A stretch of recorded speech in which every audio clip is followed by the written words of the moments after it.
Hey, everybody, road trip. Let's go. Let's go out east with Utah Hockey Club. Robin and I are going to talk about the road trip. We're going to preview the Bruins game coming up here for you and a whole lot more. Stick around. The Locked On Utah Hockey Club podcast starts right now.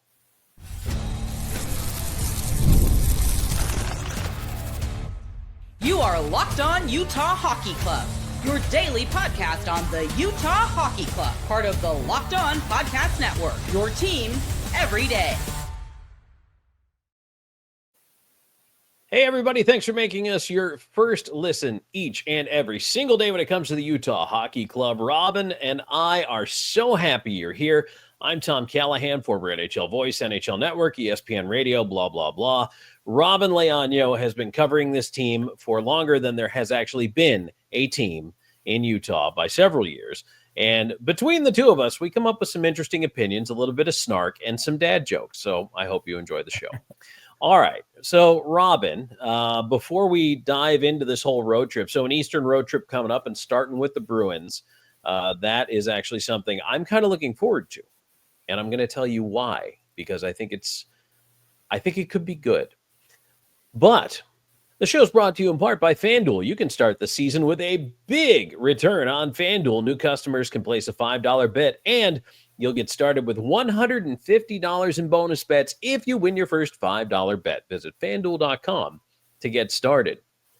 And the Utah Hockey Club is getting started on this road trip, Rob. And let's just, to set up the landscape here, let's go over this trip. It is a 4-game swing. So you've got Boston, then Pittsburgh, and back-to-back on Saturday, Sunday, you go Pittsburgh and then Toronto. So you're crossing the border, but it's not too far. And then up to Montreal to wrap up the road trip on the 26th. So that is the Eastern swing. And it's an interesting swing to me because this actually could be aligning to be, dare I say it, 4 wins for Utah Hockey Club. Unlikely as that may sound, especially the way things have been going lately, I have reasons, and I will. You're shaking your head at me. Why? Why are you shaking your head at me, Robin? You know, I'm looking at the lineup, and I could certainly see a few wins out there, but that's an interesting take. Okay. Do you want me to talk about why I think this road trip? Let me hear it. Let's hear it. So I think, and I can actually hear people watching this, listening to this, and also shaking their head at me. So taking a look at the opponents, let's start with the Boston Bruins. And we're going to go way in depth on Boston, but I'm going to gloss over by starting my way through here. Boston is struggling. They just fired their coach. Generally, you get a bounce effect when you fire a coach for about 1 game. And it doesn't always kick in right away, but it might. However, here's the thing. They didn't bring in an outside force. They just elevated an assistant, Joe Sacco. Sacco is kind of the same voice in the room as Jim Montgomery was. I don't think much is going to change. This hire by the Bruins is not even a hire. He's an interim, but it doesn't do anything for me. It doesn't even move the needle. And I don't think it moves the needle for the Bruins either. I don't think the emotional uplift is going to be there. This is a team that's spiraling right now, and they're struggling. Then you're going to Pittsburgh. You're going in against a Pittsburgh team that is also struggling, that just brought Tristan Jarry back up from the minors, and he's still terrible. He is not good. The Penguins have no goaltending. If you can contain Sidney Crosby and Evgeny Malkin, which Malkin lately is not hard to contain whatsoever, but if you can contain Crosby, you get a good chance of getting out of there because you're going to be able to fill the net against the Pittsburgh Penguins. Toronto. Let me tell you about Toronto, the Austin Matthews-less Toronto Maple Leafs. In fact, Toronto is missing six forwards from their starting lineup. 6.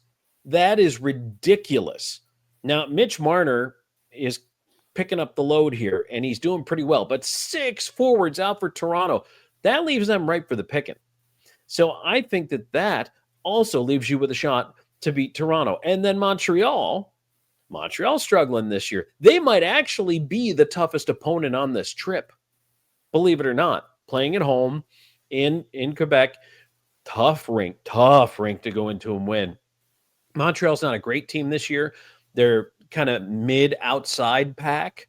Not quite a playoff team yet, in my opinion. But they might be the toughest opponent on this trip, Robin. Could go 4-0. Could. 2-2, absolutely. Where that bar is on the floor. Normally, I think 500 on the road's a good record, but that bar is on the floor. If they don't go 3-1, if not 4-0, I might actually be a little disappointed. Yeah, honestly, I think that certainly seems possible based on the way you explained it. Like in this immediate thought, I almost forgot about what you mentioned with Toronto until you mentioned. I was like, oh yeah, that's right. 6. Yeah, and of course when you mentioned Jari, I was like, oh yeah, also correct. He's back and he's terrible still. He's struggling. I feel bad for the guy, but what are you going to do? Honestly, Pittsburgh has made some extremely questionable goaltending situations in the last decade. They really have. No, you're not wrong. From screwing over Marc-Andre Fleury to buying too much into Matt Murray and then the Jari situation. It's yeah. They really have, and they've changed GMs now a few times, and we could talk coaching hot seat. We could always say that for an off day, but now that Montgomery is the first domino to fall, Sullivan in Pittsburgh is another guy whose head is on the chopping block. But I mean, Pittsburgh is open for business, right? They want to make some deals. They're willing to trade almost everybody. I don't think Crosby and or Malkin are going anywhere. Everybody else they would talk to you about. And Toronto's just not healthy. They're a good team, but they're just not healthy. Yeah, that's the only team I think that, like, if they were healthy, that's the one thing that I'd be concerned about. But they're not. So 4-0 definitely seems possible. I think what you said, 3-1 maybe. I think even you said 2-2 is the bare minimum. I was even thinking based off at you leaned it out, I'd be happy if 2-1-1. If Robin, if we played these games on paper, okay, if both teams were healthy, okay, heading into it, the way I would expect it to go would be lose to Boston, beat Pittsburgh, lose to Toronto, and probably pick up a point against Montreal. If everybody was healthy, that's how I could see it going. But Boston is in a shambles, Pittsburgh in a shambles, Toronto not healthy. So that's why I think this is a time, and ordinarily this is not the window of opportunity you would ordinarily think with a big Eastern road swing here. But the way it is right now, it's almost like the clouds are parting for the Utah Hockey Club to find a way to get them back in the win column, give them some confidence. And remember, they beat a healthier and stronger Bruins team, granted on home ice, but they still beat them. So they've already got that in the back of their head too. They know the Bruins are beatable. They've already done it. Oh, a sweep of the Bruins would be nice. A season sweep would be nice. That was not on my bingo card, but it would be awesome. It would be. Just like how the previous version of this team, the Arizona Coyotes, would do the same thing to the Maple Leafs. I think they had at one point 7 straight wins over the Toronto Maple Leafs. It's not the worst thing in the world. So I don't know. I like the way it lines up. I really do. I think it's a great lineup right now. I'm filling myself with confidence just thinking about it. Yeah. So I like Certainly, it. Let's make it happen. I think you've convinced me that it seems within reach, and I think this team can do it. I think they still need to fix a couple things and first and foremost, I think get their confidence back and get a couple things. But one thing we can do, Tom, is we can kind of break down exactly what they need to do as we focus on to start off with the Boston Bruins, get some keys to the game, and get our predictions. And we're going to do that right after this.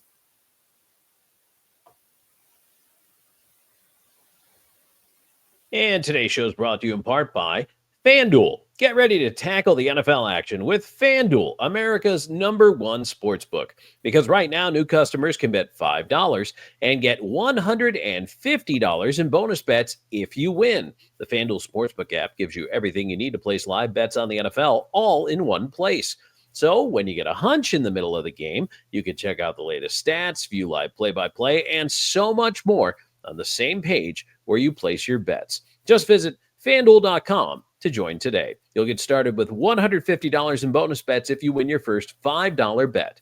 That's FanDuel.com. Never waste a hunch and make every moment more with FanDuel, an official sportsbook partner of the NFL. And today's show also brought to you in part by Game Time. Game Time's got a new feature called Game Time Picks that makes getting tickets to see your favorite teams play live even easier. It filters out the fluff to show you only the incredible deals on seats, so you don't have to waste time searching through thousands of tickets. And as I always tell you, toggle on that all-in pricing feature. It is not on by default, but when you turn that on, and let's say you're looking for Utah Hockey Club seats, or you're looking for Jazz, or you're looking for whatever concert you want to see coming into the Delta Center, or any of the other venues around town, you can do it through the Game Time app, and it's absolutely fantastic. It saves you time, gives you your view right from the seat. It's got a great ticket protection plan, a low price guarantee, or Game Time credit you 110% of the difference. Absolutely fantastic. And again, toggle on that all-in pricing. You're absolutely going to love it. Take the guesswork out of buying tickets with Game Time Picks. Download the app, create an account, and use our code LOCKEDONNHL for $20 off your first purchase. Terms apply. Again, create an account and redeem code LOCKEDONNHL for $20 off. Download Game Time today. What time is it? It's game time.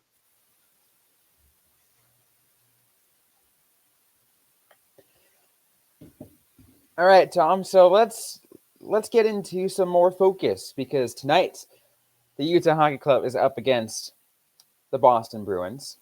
We kind of already talked a little bit about it to start things off, and some expectations for this game. But now let's go a little bit further, and then obviously, in just a little bit, get to our keys to the game and what Utah needs to do to secure a victory.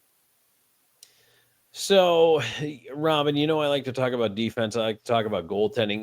It's interesting to me that so far the best numbers out of a Boston goaltender right now, Eunice Korpisalo has a 2.74 and a 901. For Boston, it's kind of interesting to me because when I think of the Bruins, I think of the big bad Bruins. I think of a physical team. I think of old Adams division rivalries with my hometown Buffalo Sabres growing up. And they're affected by a couple of things. They've aged. Let's not make a mistake here. Bruins have, had their cup window, and now they're aging out of it. They've, seen their best players either move up and move on, or in the case of someone like Jeremy Swayman, hold out until the beginning of the year, because basically Swayman was saying, what are you going to do? Play Korpisalo? Right now, that's actually the best thing they can do. Swayman comes in, and he's played 14 compared to just 7 for Korpisalo. So it's a different sample size, but he's 5-7 and 2. Okay. And a 3.47 goals against, not getting it done. An 884 save percentage, also not getting it done. Is Swayman having trouble catching the moving train? That's one of my favorite Barry Trotzisms because it's in the season. Yeah, probably. Would he have benefited from being in camp? Yeah, probably. But you know what? He can't do it alone. And this Bruins team is, I don't want to say that they're surprisingly pedestrian right now, because David Pastrnak is still almost on a point per game pace, and he's a guy you're always going to have to worry about. But after that, you've got Marchand, 5 goals, 13 points.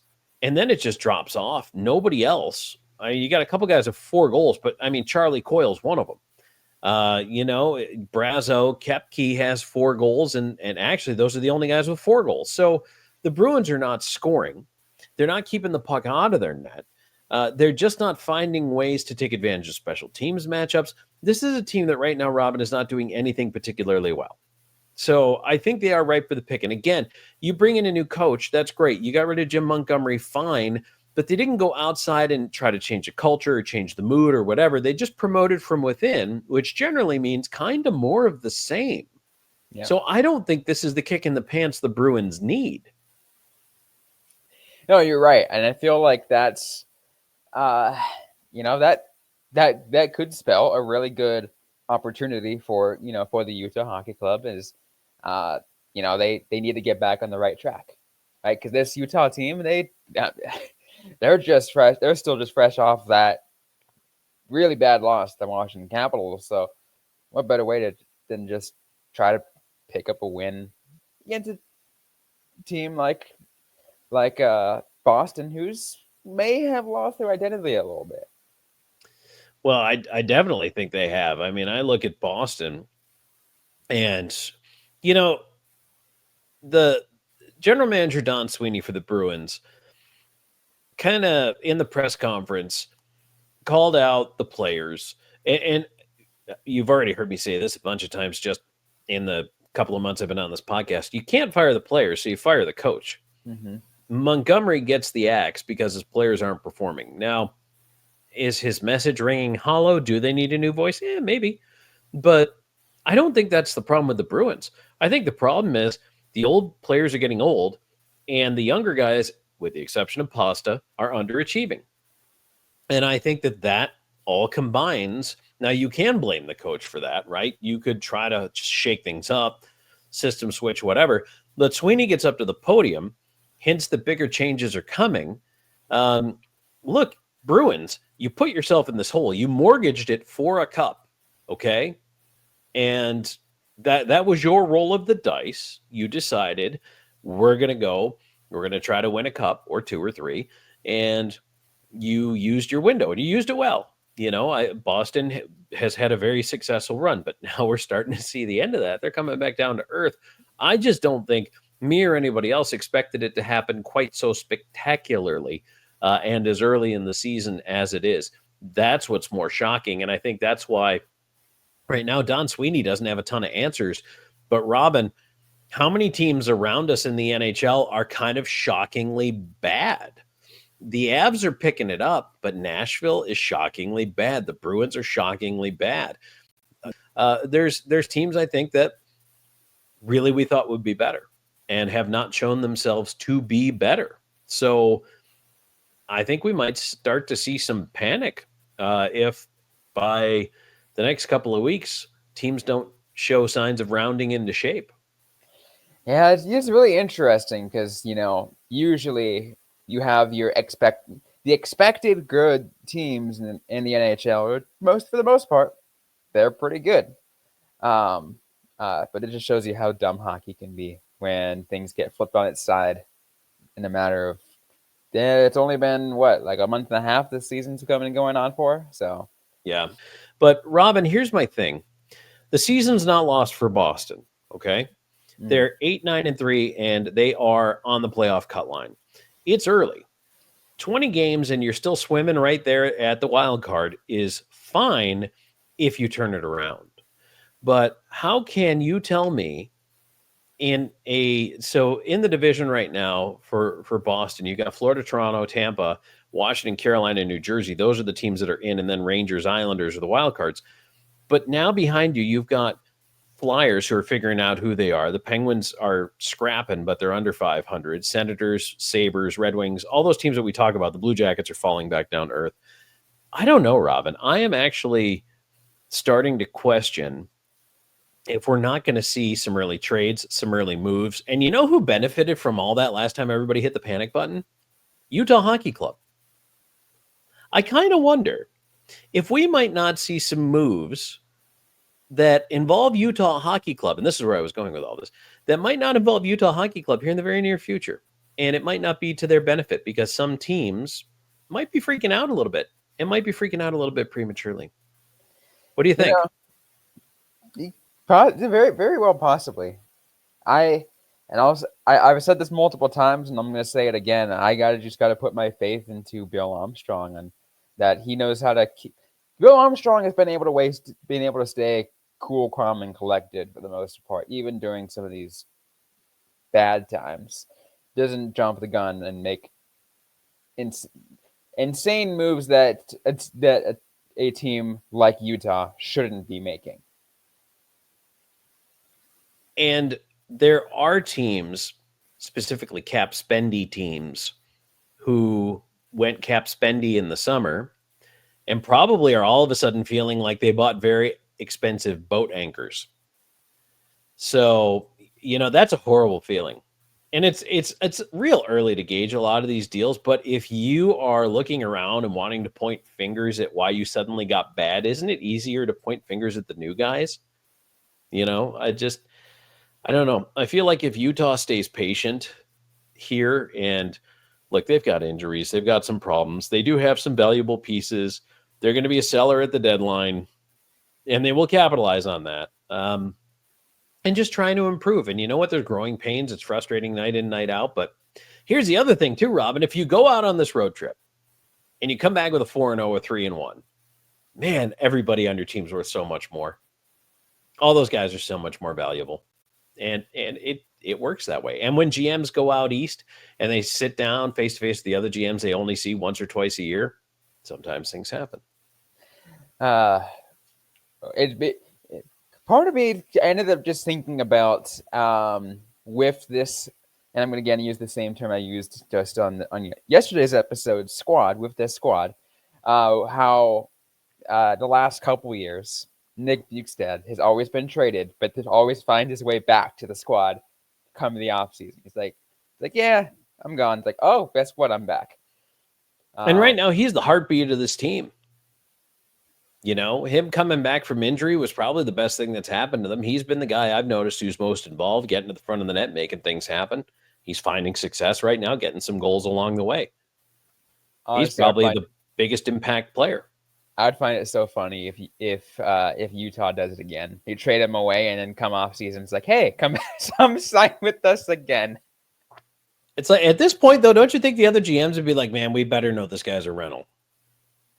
You know, if you're acquiring Bjugstad, and if you need a heart and soul guy, I absolutely would acquire Nick Bjugstad. But don't you kind of have to know that at this point, right? Yeah, like, okay, he doesn't even unpack. He just leaves all his stuff in his suitcase in the corner. Honestly, yeah, it's funny, but I'm glad that like out of it all, as I keeps re-signing, he keeps coming back to this squad because it's probably something about it. Maybe it's the way, maybe it's he vibes well with the coach, Andre Tourigny. Maybe it's with the players. It's like, I like this squad. I'm going to keep.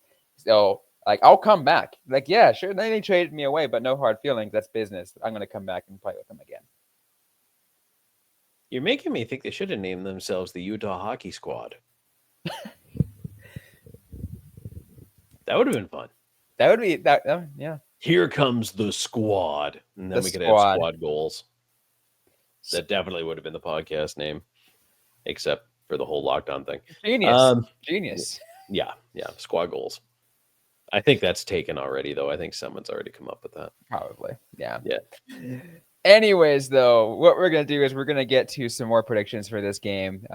Get to those keys as well, and we're gonna do that right after this.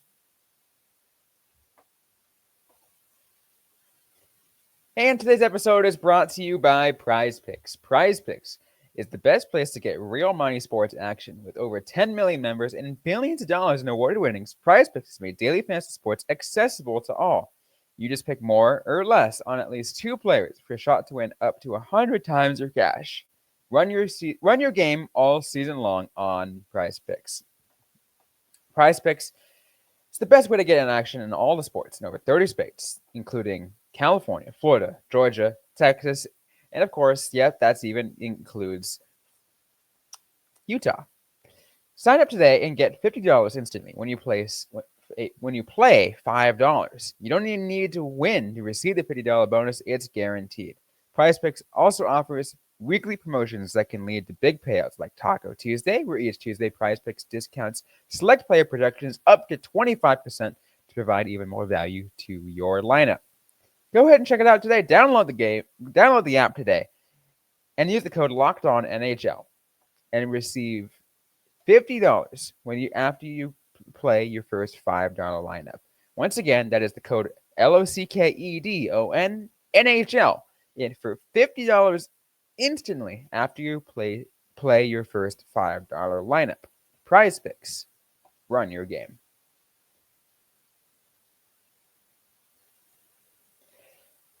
So Tom, let's get to some quick keys to the game on the very important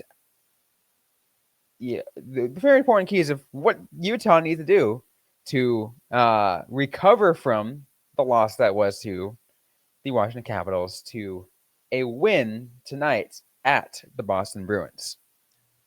So for me, some of these might seem blazingly obvious, but they do need to be stated because they have oftentimes shown the inability to execute them. So let's go ahead and execute this time. Start. The start is so important. Boston's confidence is absolutely fragile, if not cracking worse by the day. So you get a chance to jump on this Bruins team and make them realize that changing the voice behind the bench hasn't changed a thing for them. So that's important. And that is done by a heavy start, by going in there and by playing physical against this team. You want to hit them. You want to make them look over their shoulder every single time they touch the puck. The first 7-ish minutes against Washington were awesome. And then they took a nap. So no naps, no naps. Let's just play a consistent 5-on-5 effort. Stay out of the box. Don't let Boston hurt you with their power play because it's very good. And honestly, just play a clean game. Utah's power play needs to come around. I don't know if this is the road trip that's going to necessarily do it, but I would definitely simplify that power play. Again, same as 5-on-5, just funnel pucks to the net. Stop getting cute. Stop looking for the cross ice one time. Nobody needs to see the sweet backhand sauce. It's awesome when you rip it out, but put the puck at the net. That's a really important piece because I feel like the modern day NHL, people like to get cute, right? They like to do, they like to do between the legs, behind the back, backhand, bar down, and it looks great. It looks really cool, or even the Michigan goal if you can. Like they look great, but at the end of the day, like you want to keep things simple. Get some just get those shots on in quantity and quality. And get the shots away. Stop passing out of a good look or even a decent look. Shoot the puck, get a rebound, or maybe the goaltender, especially if it's Swayman, maybe you find some hole that's between the arm and the body, or it sneaks under the pad or wherever, past the left ear. Just shoot the puck. Find a hole. Yeah, exactly. So that leaves us to some predictions. How do you see this game going? Well, I think Utah, I'm going to say they rediscover the offense against Boston because Boston's given up goals. And I think Pasta is still dangerous, so they're probably going to get dinged for 2. But I could see Utah coming out 4-2, winning this one. Maybe that fourth goal is an empty netter. I can see that. I can certainly see that. I think this game might be a little bit closer than I think some people might think. I do still have Utah coming out with the win on this one. But I'm having this one going into overtime, Tom. Oh, all right. Yeah. I say this is going to be a 4-3 Utah Hockey Club victory in that extra overtime period. Okay. Interesting. All right. So you're seeing a little OT here. I mean, there was a lot of OT in the early part of the season, wasn't there? Yeah, I love OT hockey. It's just something about it. It just brings me a little bit extra joy, but also a little bit extra stress. It's like, right. It's the joy of being a hockey fan, really. Yeah, absolutely. Absolutely. I'm 100% with you on that one. So I think they start off with a win, though, Robin. I think they start the trip off on the right foot, and I think things will go well for them. Yeah, and honestly, I think that loss to Washington might have probably given that a little bit extra motivation because that's a big loss, especially by the amount. Not necessarily by who, because that you probably expected to lose to the Washington Capitals, but when you fall apart like that, you got to get some extra motivation. It's like, all right, we need to prove that we're not that team. Well, I don't expect to lose to anybody ever. I think if you go in expecting to lose, you already have. But not them, but. Just how disappointing it was the way the wheels came off, how fast the wheels came off. You talked about it in the last show, 2 goals in 10 seconds. It was a bad look. Utah was gasping for air and simply could not find a breath. And by the time they turned around, it was 3-1, then 4-1. Game's gone. you're chasing it the rest of the night, ends up 6-2 final. You never got yourself back in that game when you really controlled it for the first 7 minutes. So that is a tough one. They can't do that against any of these teams. Even, like I say, Montreal is not good right now at all. Like they're at the bottom, I think, actually, of the Eastern Conference, but they're still going to present a tough challenge playing in that building. That's going to be a hard one. I mean, I would actually rather face Toronto down 6 forwards and then have to worry about Montreal at home, but at least, they're going to be healthy. Either way, starting off with the Bruins, this is the perfect time to catch Boston. If there is one, this is the time to catch them. Oh, it certainly is. I think that you kind of reminded me of like home venues. I feel like Boston's venue, like TD Garden, that's I think that's on a bucket list of arenas I want to check out. And you mentioned Montreal, that one, of course, too, because that's. Oh yes, you've got to go. Bell Center is absolutely amazing. I think if you're a hockey fan, you really do want to go see a game in Boston, Montreal, Toronto, original 6 cities. Go see one at Madison Square Garden because it's unlike any other venue in the NHL. It's really cool. Yeah, that of course. It's Madison Square Garden. It's a iconic arena for the last 60 years, whatever, however long it's been around. Yeah. And it's unlike anything else you're going to ever have a chance to experience. So definitely go do that. Yeah. I have a massive bucket list of hockey arenas I want to check out. Well, you better get on it, Robin. I will.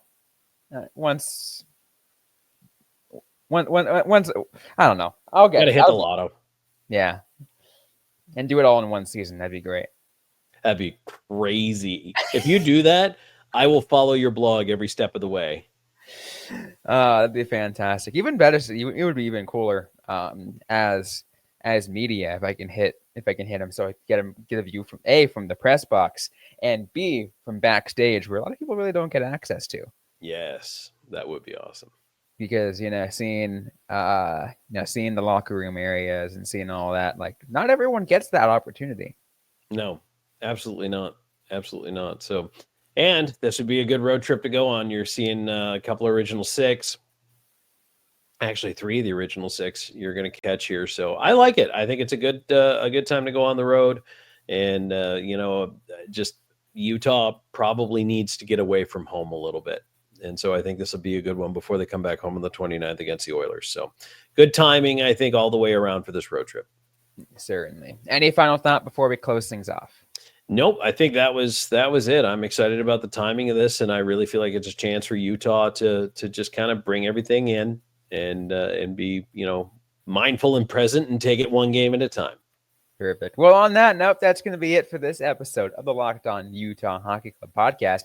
If you like what you heard, don't forget to leave us a review, like, comment, subscribe if you've yet to already. We're available everywhere you get your shows, including on YouTube. If you do subscribe on YouTube, don't forget to hit that notification bell so you get notified every single time a new episode drops. Don't forget to follow us on social media. On X, we are at LO_NHL Utah. I'm personally at Robin_Leaño. You can also follow us everywhere else. We're also on Blue Sky, by the way. It's at Locked On Utah Hockey. And I am at Robin Ice Time. Tom, I am at Tom Talks. And yes, I'm still checking my Twitter for now, at Callahan on Air. But yeah, as we slowly wean over to the so much of hockey Twitter is going to Blue Sky. Seriously, so much of hockey Twitter is over there now already. So it's inevitable. That's where we're all going. Yeah, heck, and maybe we'll even build you guys all a starter pack to get all the Utah hockey. Yes, we absolutely should. That's a great idea. Right? Get all that going. But anyways, once again, thanks everyone for listening to this episode, and we'll see you guys next time.